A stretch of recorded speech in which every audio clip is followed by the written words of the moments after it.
तो ये एक नोट्स में आपने ये देखा। अब पहुंचते हैं समांतर श्रेणी के एक पदों पर गुण।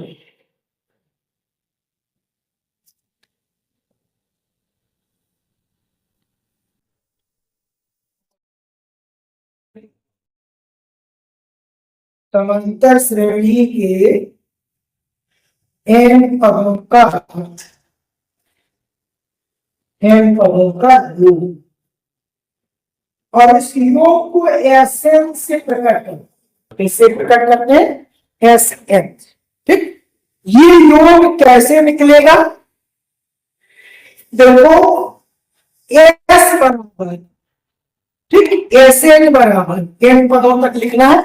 Sn बराबर होगा a plus d a plus 2d, और मान लेते हैं कि n पर कितना है l प्लस l। ये कौन सा पद है?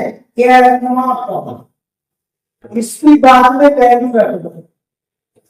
ठीक, n पद की वैल्यू आप निकाल चुके, a plus n minus 1 into d। ठीक, बाद में रख लेंगे इसको। अब इस श्रेणी ये l जैसे लिखा था तो आपने देखा यहां था l माइनस d।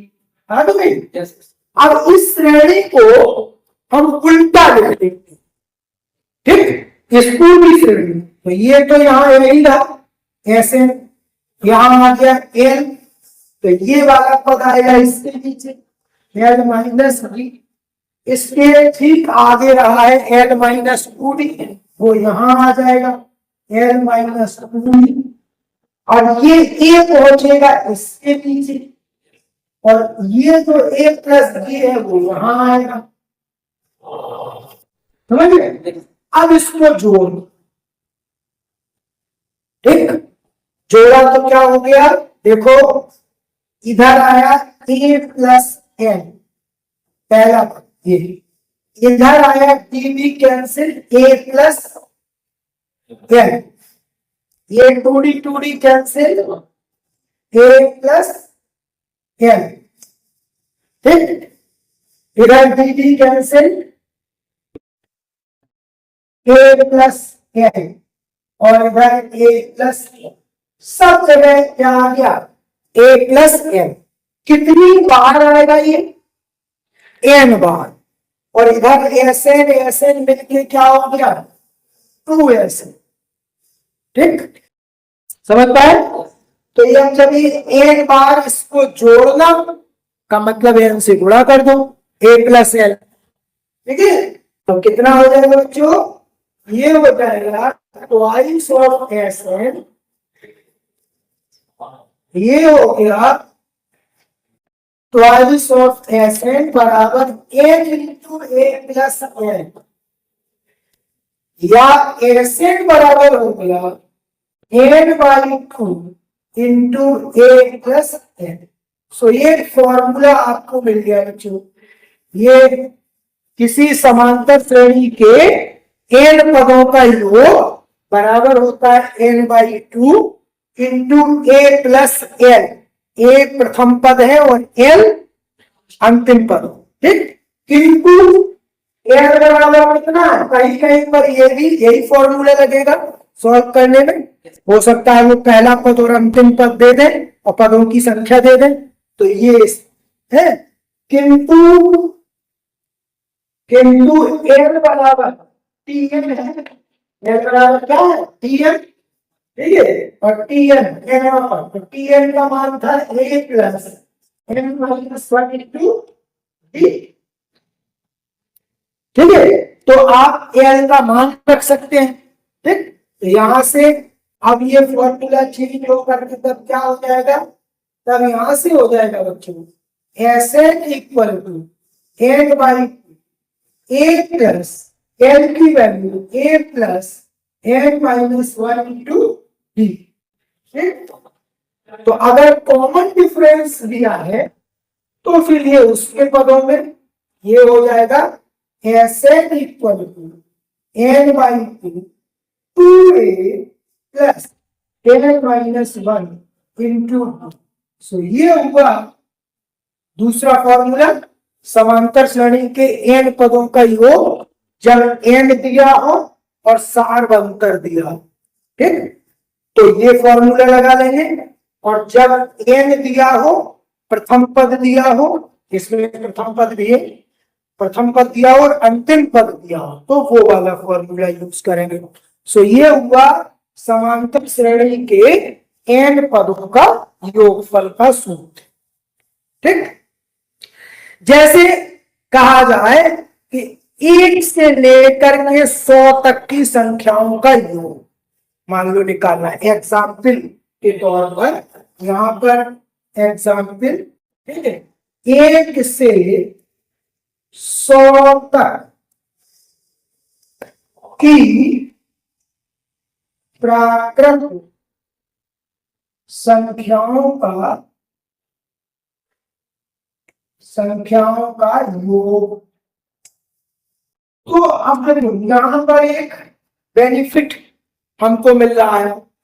क्या बेनिफिट मिल रहा है? अब आप ऐसे जोड़ते 1 धन 2 धन 3, ठीक है, तो जोड़ते रह जाएंगे। कितना योग आएगा इसका, समांतर श्रेणी ये तुरंत बता देगी कितना योग आएगा। कैसे? देखो, एस ये 100 पद हुए, ये एस का मान कितना आएगा, चाहे पहला वाला फॉर्मूला लगा दो। तो कितने पद हैं? 100 बटे n/2। प्रथम पद कितना है? 1। अंतिम पद कितना है? 100। समझ गए? 1 से 100 तक का, तो ये कितना हो गया?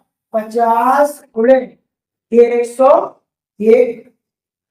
ठीक, तो ये आ गया 0,505। कितना योग आएगा ये? 5050। ठीक, 1 से 100 तक का योग कितना होगा? 5050, 50 से गुणा किया। ठीक है, 0,505 ये। ठीक, तो इस तरह से ये कंपटीशन में जो बच्चे जो है IAS PCS देते हैं, उनमें भी इस तरह के जो GS के साथ जो गणित आता है, उसमें इस तरह के क्वेश्चन 1 से लेकर 1000 तक की संख्याओं का योग। ठीक है, तो डायरेक्ट फॉर्मूला इसमें ये लगा और ये आपको पता चल जाएगा कि ये योग कितना है। ठीक, तो ये था समांतर श्रेणी के n पदों का योग। अब समांतर श्रेणी के n पदों के योग के बाद इसमें जो हम लोगों को और आगे का टेक्स्ट पढ़ना है वो है समांतर माध्य। ठीक, समांतर माध्य वास्तव में औसत होता है। औसत जो होता है वो समांतर माध्य होता है। ठीक है, तो पहले हम 2 संख्याओं का समांतर माध्य की बात करें।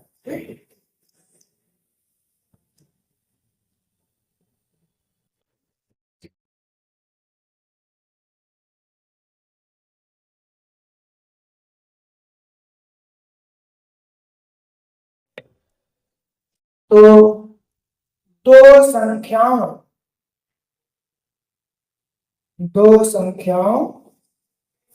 A और B का समांतर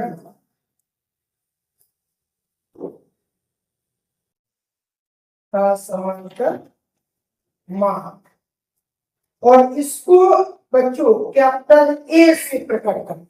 किससे प्रकट करते हैं? कैपिटल A से।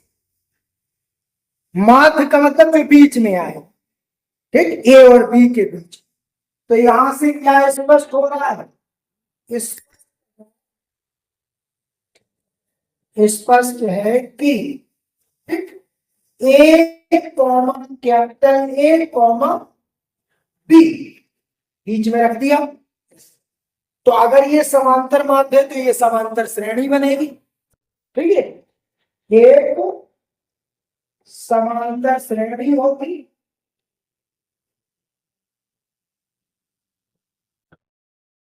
ये समांतर श्रेणी होगी। ठीक है, अब अगर ये समांतर श्रेणी है तो जैसी आपको विशेषता बताई समांतर श्रेणी की परिभाषा में कि कोई भी दो क्रमागत पदों का अंतर अचर होता है, मतलब ए में से स्मॉल ए घटाओगे, जितना आएगा वही बी में से कैपिटल ए को घटाने पर आएगा। ठीक है, तो this implies capital A minus small A, आगे वाले में से पीछे को घटा रहा है, मतलब क्रम मत बदल दीजिएगा कि यहाँ इसमें से ये घटाया फिर इसमें से, अंतर का मतलब जो तीसरे से दूसरे को, चौथे से तीसरे को, तो ये होगा बी माइनस कैपिटल ए। अब कैपिटल ए माइनस को इधर ले लिया, ये क्या हो जाएगा, ए प्लस ए बराबर माइनस से उधर गया A plus B. This implies 2a equal to A plus B, या कैपिटल ए बराबर A plus B by 2। So दो संख्याओं का बच्चों समांतर माध्य होता है उनके योग का आधा, अर्थात a प्लस बी बाई 2।